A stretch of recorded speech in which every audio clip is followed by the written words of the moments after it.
Hello, I'm Richard Hunter, Head of Markets, and welcome to our look ahead for the week commencing the 21st of October. It's been another strong week in the US. The Dow Jones and the S&P 500 have been nudging record highs yet again. Part of this has been driven by a strong start to the third quarter reporting season, the banks in particular, and also some standout performances from the likes of Netflix, while in the background there's been some fairly comforting economic data showing that the fabled soft landing could really be a strong possibility, with the Fed still expected to cut rates by 0.25% next month. There's been some violent swings in terms of markets in China. There was a massive stimulus boost announced a couple of weeks ago, but it's been fairly light on details since, although the authorities seem to be getting nearer to the stage of being rather more specific in terms of what they intend to do.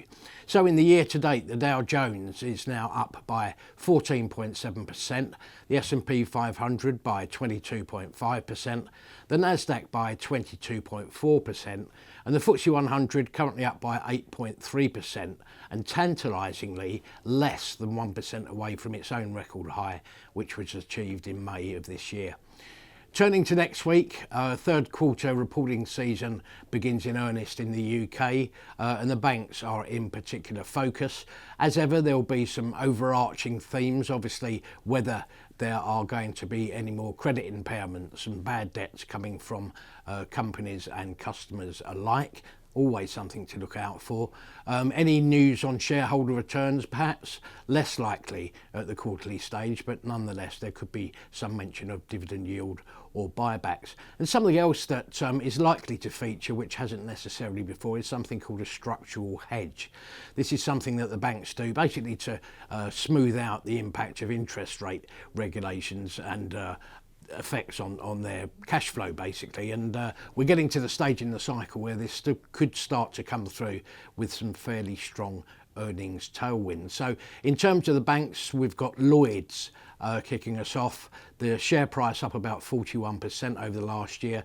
Lloyds specifically, kind of things to look out for: its sector beating cost income ratio, its move towards digitisation, which of course has been at the expense of a lot of branch closures, but nonetheless will make the bank rather more streamlined in due course, and also mortgage demand. It seems that the backdrop is slightly improving. Let's see whether that's fed through to Lloyds.